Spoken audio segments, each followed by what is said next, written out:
Welcome to Toy Business Unboxed, your gateway to the secrets of the toy industry.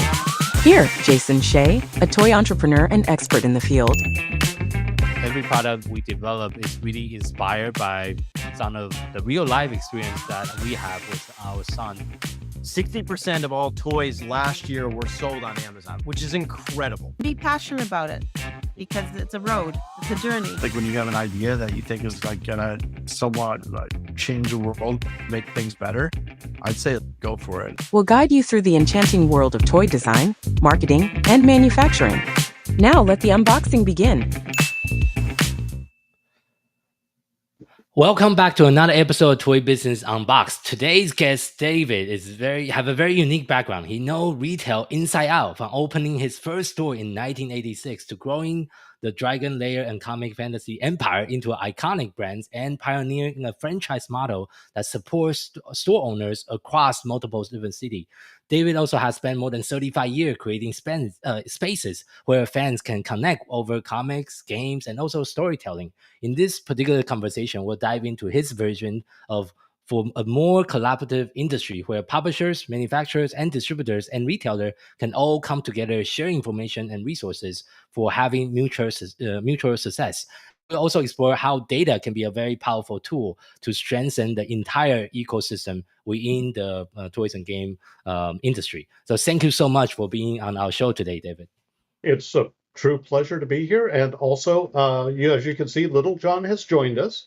He's been he has been my counselor over many of my decisions about Dragon's Lair for the year, so it's only appropriate. I see.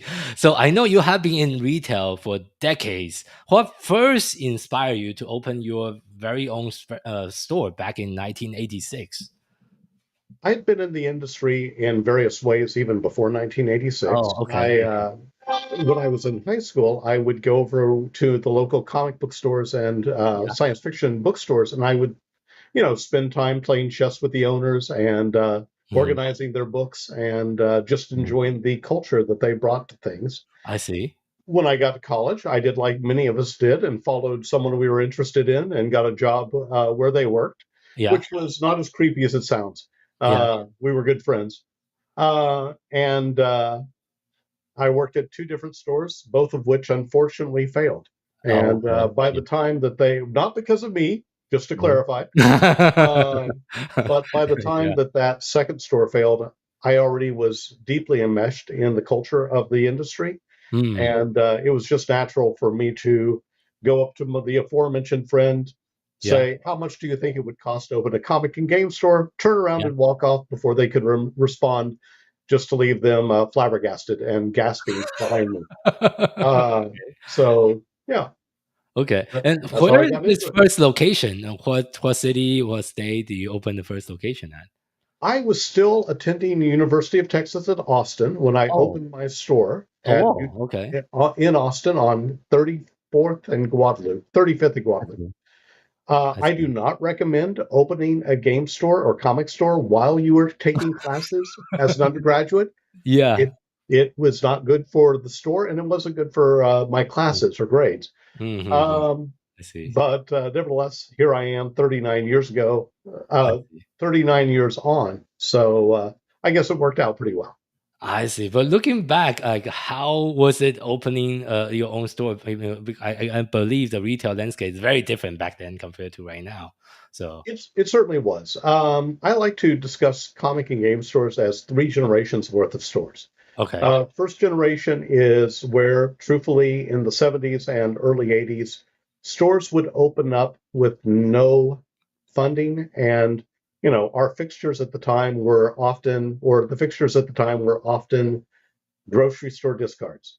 Because a lot of these stores opened as mom and pop stores, catering to the people who were deeply ensconced in the game and comic industries, were fandoms. Second generation are a little above that. Basically, you start to see better organization and fixturing. But still, the stores tend to be dark, and the fixtures don't tend to be professional. Third generation is kind of where we are now, where most stores care about their location. They have very good fixturing. They care about lighting and scent and, have professionally branded uniforms of some sort, Yeah. so that we can not only appeal just to the entrenched fandoms, but also encourage people who are used to going to mall stores or higher end stores to come into our stores and experience what we can offer. I see. Okay, that's a very interesting transition that you share. And how do you transition from running your own store to develop a whole franchise model around like running the store? Generally it's taking the best practices of the stores that are existing and codifying those so that new store owners can take those and adapt them to their own stores, as well Mhm. as providing training for those store owners so that they have, my apologies, Yeah. that background to go on. Mhm. Uh, so that's pretty much how that transition happened. The impetus, in my case, was that my ex-partner developed some severe allergies that were affecting her in Austin. So Yeah. we needed to move out of Austin, and Ah. yeah, so Okay. I needed to have a way to still use the information and contacts that I garnered over, at the time, 25 years, Yeah. and continue on the stores from there. Oh, okay, okay. Was that also one of the reasons why you start looking into franchising the Yeah, store as well? Okay. exactly. I Otherwise, I don't believe that managers long term mhm. do particularly well as uh, running a store where the owner is not local and is not in the Oh, store on a regular basis. yeah. I feel like it tends to breed contempt for the owners from those managers, and Yeah. therefore having a system set up so that I could still have some income coming in from the stores that I had built from scratch, Yeah. while also giving the then managers the chance to be owners, was better than trying to be a long distance owner. Okay. I end up to be a win-win situation for everyone Exactly. involved too, right? So I never like the zero sum games. So I mhm. always look for a way that everyone can benefit and move forward in a positive manner. I see. And what would you say is the hardest part? I have never created my own franchise yet, so that's something like I would love to learn some of your journey and this lesson you learned so far. Specifically, the hardest part of being a franchisor is, first off, finding people who have the financial wherewithal and the Oh, drive to run a store. yeah, yeah. There are two things that I tell potential franchisees right off the bat Okay. without fail. And the first is, this is a vocation as well as a job. If Mm, you're o only concerned about return on investment, you should look at different franchisees. I mhm. usually throw Auntie Annie's under the bus, and Wildberries Unlimited, because Yeah. there you were dealing with very limited Mm, choices. Um, so uh, with a comic and game store or a toy store, you are probably looking at hundreds, if not thousands, of products every month that you're yeah. going to be bringing in. Yes. So Yeah. it's very challenging to be aware of all those items. If you Mm. are dealing with an Auntie Annie's or Wild Birds Unlimited, you don't have that many different types of That's birds true. being. The skill is very limited. It's always the same stuff. Exactly, Yeah. exactly. So Okay. if you don't love this, you should do something else. I see. That's a very good recommendation. And mhm. The second thing I tell people is we are a very liberal franchise. We are very much about supporting the LGBTQIA plus communities and making our stores very welcoming and Mm, open to everyone to come in and participate in a healthy and respectful manner. I Uh, see. so Yeah. And one of our core audience for our podcast is indie publisher or like store toy creator and designer. What would be your advice running so many different retail stores for those indie publisher on getting into the retail channel? What should they focusing on for their games and how should they even speak to store owner like yourself to kind of pitch their product to you as well? that is really a challenge because we are overloaded with solicitations at all Mm, times. I see. And I'm not sure that I have the best advice for that. I would I say see. Okay. scan stores for, well, first off, start local. So if you are in an area with stores, start with those stores. and try to arrange times to go in and meet one-on-one with either a manager or the store owner. Yeah. So that you can share about your products. Okay. Beyond that, I would look for stores online that share your brand and reach out to those directly. Okay. One of the things that I believe Molly Zeff of goodness, I'm embarrassed to say her company's name is escaping me right now. Sorry, Molly. Is that she actually went and visited hundreds of stores. Oh, whoa. Okay. Yeah. And that way she was able to connect one-on-one with people. That's clearly not the most cost-effective or way to do that. Yeah. But it does make an impression. Otherwise, I would just choose your efforts based upon stores that seem like they specialize in the independent games or comic books or toys. Oh, toys. I see. And on the store owner perspective, how do you choose and pick which inventory or which game to even carry on your shelf in your store? We rely on our customers primarily. Okay. If we and historical trends in what kind of games appeal to our customers at each individual store. Oh, okay. So it's also location dependent. Okay. Yes, very much so. Even in the same city, I have 2 stores in San Antonio, one in Alamo Ranch and one in the Medical Center. The store in the Medical Center does a huge amount of business with action figures, for example. Oh, interesting. Okay. But that is not necessarily the case on the Alamo Ranch store, and vice versa on other items. I see. Yeah, you really have to know your clientele and work with them directly as much as possible. I see. That's definitely very different. So, okay, go ahead. It's a great way to engage with your customers if you go up to them and say, hey, we're looking at bringing these in. Do you have an interest? So there's a lot of interaction between store owners and our customers to determine that sort of thing. I see. And based on your experience over the decade, what has been some of the biggest shift that you see in the retail space, especially in the comic gaming space over the years since you started? Right.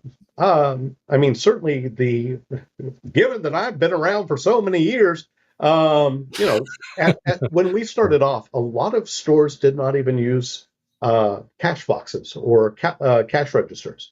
Okay. A lot of stores were doing everything by pen and pencil, even after computer systems became available. Interesting. Okay. One of the things that DC Comics did for a lot of retailers is they made computer systems available to us to encourage retailers to become much more professional. Okay. So sort of like where I was talking about the first through third generation stores. First generation stores did not use any sort of automation to help them be more efficient and profitable. I see. Yeah. So that's been a big change. Okay. Yeah, definitely a lot of different technology over the years as well. Similarly, thankfully, the yellow pages that we used to have to pay huge amounts of money for no longer exist, really, as a viable force in the industry. So most of the advertising that I do now and marketing that I do is done via social media. Oh, okay. Which social media do you use that's effective? There's so many of them. We actually use some aggregator programs to send out a message to multiple social media groups. Facebook, Instagram, Blue Sky, and many other social media, X, but formerly known as Twitter. Yeah. Do you also run advertising on some of those channels? If so, which one are you focusing your advertising budget on? Probably Facebook. Facebook, though there are generational issues, it is nevertheless a pretty good location to send a message out. I see. Okay. And for better or worse, it seems to have the easiest method of doing advertising. I see. And what role do you see as far as collaboration between not just the retailer, but also the manufacturers, the distributors, and also the publishers all working together? Well, I see this as as I mentioned earlier, I don't believe in zero-sum games. I see, especially in my industry, excuse me, publishers are working more and more directly with retailers and offering retailers superior terms, lower free freight levels, better discounts than they have in the past. Okay. So this is a place where retailers and publishers can work together for our mutual benefit. Same with distributors to a in different ways and different extents. I mean, in the games industry, especially, and in the comics industry, we tend to know everyone in the industry. And I suspect that to some extent follows in the toy industry as well. Yeah. So your reputation matters. For better or worse, if you have a good reputation, publishers and distributors are more willing to work with you rather. And so you can offer things like enhanced visibility in your stores to publishers in return for better terms and discounts. And since we demo a lot of games, we can also offer that to them as well. I see. Okay. Can you share some like real life example on how you work with like other people in the industry to create a win-win situation? Yes. So we're currently working with the producers of Hexplore It. Okay. To come into to bring their products into a couple of our stores, and in return, they're offering us superior discounting and offering us demo copies that we can put up and show people who come into the stores in advantageous positions. And in return, we provided them with pictures of the displays we've created. We are spending money from the marketing fund that the franchise has to promote their presence in our stores through Facebook advertising. I see. We've worked with some other partners to provide 3-minute loops. There's a company called Game Sale, and I've been talking with Game Sale to provide a 3-minute loop that we're going to run in our stores for their games. So there are a lot of things that we can do together to promote to help each other survive. Similarly, and I may have lost my train of thought, we've also worked with companies like Stonemeyer, who does Wingspan and Wormspan and Finspan. Okay, yeah. Similarly in the past, and especially around holidays. And we've worked with Renegade Press and other companies in the same way. I see. And next thing I want to kind of follow up or talk about is kind of be the data. What kind of data are you monitoring with like so many different franchise stores and so many locations? I think one of the pre-show note I have is you have a special program called Consolidated Data Clearinghouse. Can you kind of explain what it is and how do you use it as a store owner? And this again goes back to the idea that there's not a zero sum. This is not a zero sum game.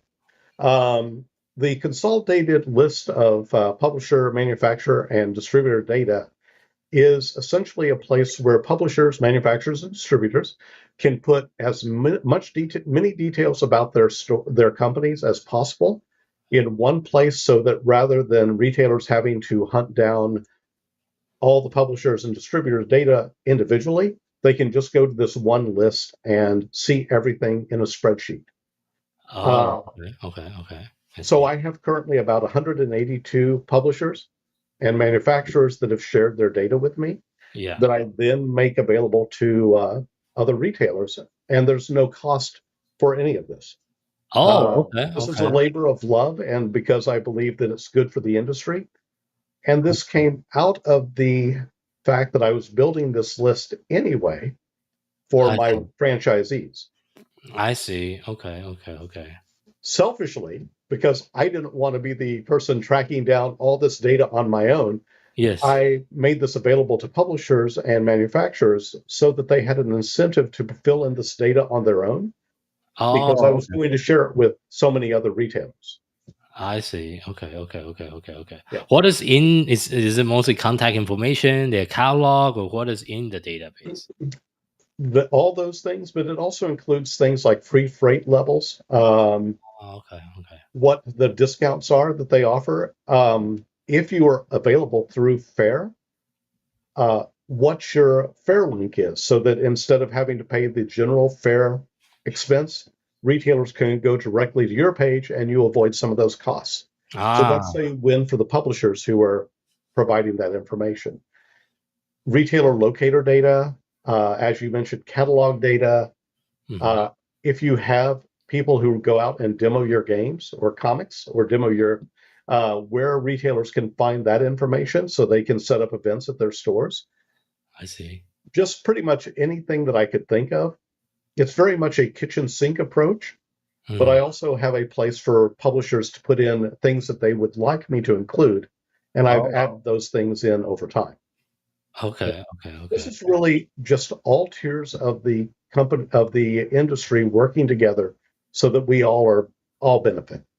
Okay. Yeah, this is very interesting, and that's actually kind of related to a project I was working on recently. I was looking into Board Game Geek because they have about 24,000 board game company in their database, and see how they manage all the data. So and see how they can track all the new publisher or the old publisher, because they have so many in their database. And it's fully online. So that's kind of related to a side project that I'm also doing right now. So that's very interesting that you share that. So, and you share this data with all the franchisor, I assume, or franchisee, sorry. Certainly all the franchisees. I also try to let retailers know about this so they can go to a page on my website, which is hidden. Basically, because this information is really designed for retailers. Yeah. It is not. I do not wish publishers to be inundated by questions from from consumers. Yeah. So you do have to go to this site, and I don't know if there's a chat here that I can put it into. Yeah, that's a host chat, and you can put that. We can put that in the show note. Sounds good. I'll send it to you, but it's basically for retailers. So you do have to go to the website, request access, which I then just share the page with you.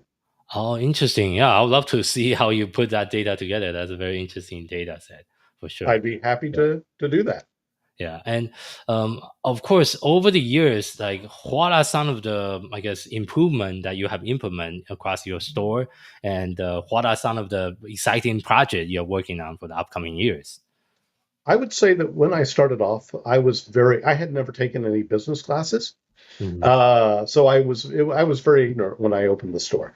Some of the improvements I've done is as I've gone to trade shows and talked to experts. For example, I've implemented scent branding into my stores. Can you explain what that is?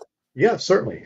So in the stores, there are machines that generate a scent that permeates the store. Okay. It's very subtle and almost subliminal that when you walk into the store, you smell that scent and you know that you are home. It's okay. That's an interesting strategy. Okay. Yeah, sort of the retail equivalent of realtors baking cookies. Okay. But for example, when we moved one of the stores, we actually moved one of these scent machines into the store a few weeks early and started it working. Yeah. So that when people transition from the old store to the new store, they would be greeted by the scent that they are very comfortable, very familiar with. Oh, what kind of scent is it? So it does vary a little bit, but it's often things like, oh goodness, sandalwood, nutmeg, things like that. Okay. So I see. Yeah. Okay, that's a very interesting strategy. Any other interesting thing you have tried that worked really well for the store? I have researched basically flooring, for example. Okay. So we have we do not use carpet in our stores because carpet is bad. People are inevitably going to spill things on it, or it's going to get stained. Yeah, it's bad over time.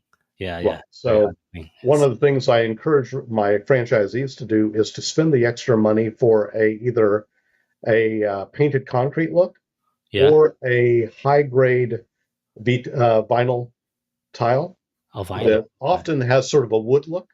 Okay. And again, that fits in with the branding of the store. I see. Okay. And over time, we have improved our fixtures. We've improved wall washing lights. We have become much more professional in our use of branded colors in our stores so that all the stores in the franchise have the similar feel when you go into it. I see. Okay. And for our listener that might be interested to learn a little bit more about like how this all works and how much, I guess the biggest question is how much initial investment are we talking about to create a location like the one you just mentioned with everything in place and the inventory? I believe on the 2025 franchise disclosure document, I specified that I want people to start with between $309,000 to $429,000 to open a store.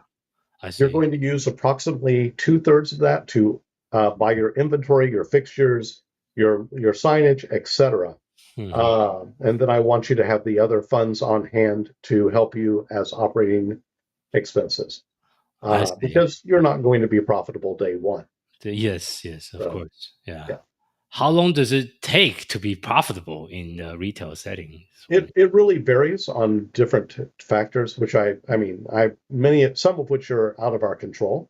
Yeah. For example, how well is your advertising going to reach your customers? Yes. And that can vary widely.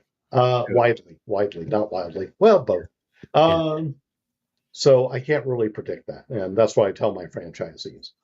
Okay. But once you get into profitable stage, how much margin do you usually expect from the store owner? Again, it's going to depend, and I really can't go into that. Okay. Because I can't do anything that seems like I'm promising a potential franchisee any certain result. I will say that people open stores for different reasons. I have one franchisee who is in a smaller town, and their reason for opening is they wanted a way to give back to the town and provide a community space. I see. And they're retired with other funds coming in. Yeah. So they are less concerned about margin than return on investment in providing a service to the community. I see. That's a valid reason. Okay. Yes. Yeah. So it's hard to, and different people open comic and game stores for different reasons.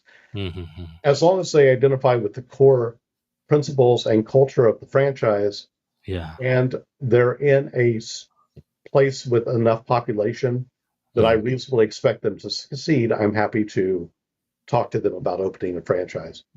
That number is between 80 to 100,000 people as a minimum. Population. Okay. Correct. I see. Okay, very, very interesting. And also, if you have to share one piece of advice with someone that's getting started within the kind of the toys and game industry, what would that be based on your experience, especially in the retail space? Read a lot of books on finance. Make sure that you set up your QuickBooks data before you start opening. Track your expenses before you open, so that you are not scrambling 3 or 4 months down the road to try to put all that data in now. Yeah. Okay.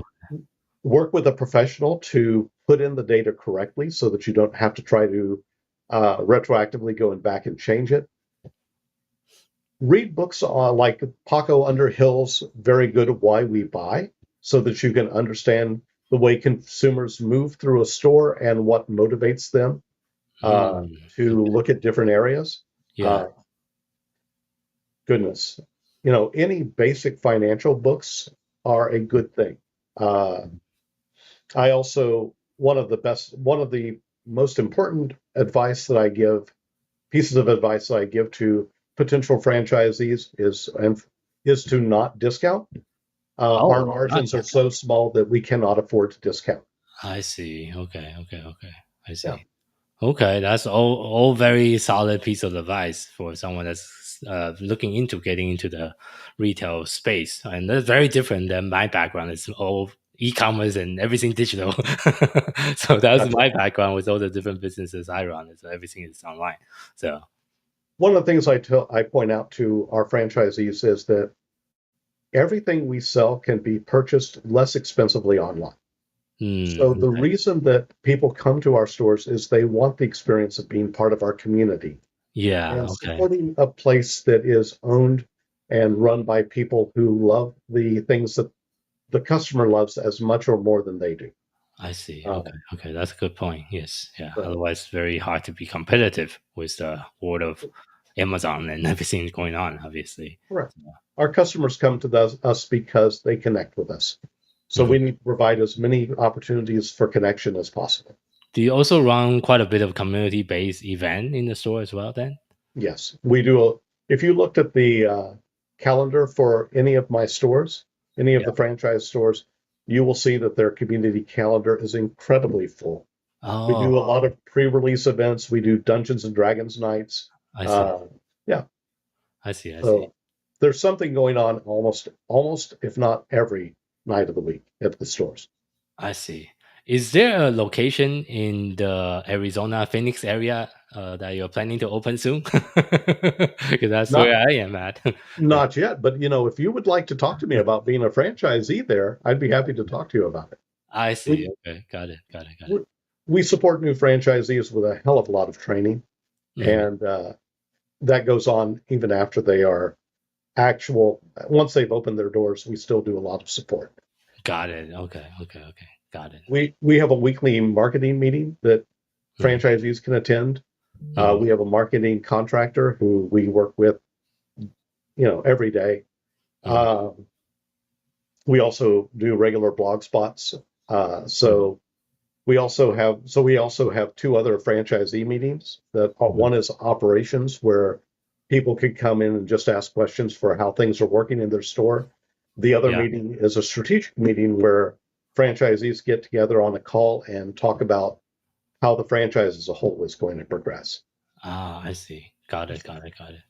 So for those listeners and our audience that would be interested to learn more about your franchise and all the business you run, where's the best place for people to find you online? Go to dlair.net, and there is a tab there for franchising. And they're also welcome to call me or email me, CEO@dlair, Dragon's Lair, basically dlair, like Dragon's Lair.net. And I'll be happy to respond to questions to the amount that I'm able. I see. Okay, thank you so much for that offer, and I'll make sure we put that in the show note as well. And thank you again for your time, like sharing your story, your journey, and your insight within the retail side of the business, in the toys and game industry. So thank you so much. Thank you very much for inviting me, and for those of y'all out watching, thank you. I appreciate y'all too. We would not exist without y'all. Yeah, thank you. And also for our audience, thank you so much for tuning in for this episode of Toy Business Unboxed podcast. We hope you enjoyed our conversation and find it insightful and inspiring. If you like what you have heard, be sure to subscribe to our podcast on your favorite platform so you never miss an episode. We really appreciate your support and would love it if you can leave us a review and share with the podcast with your friend and colleague.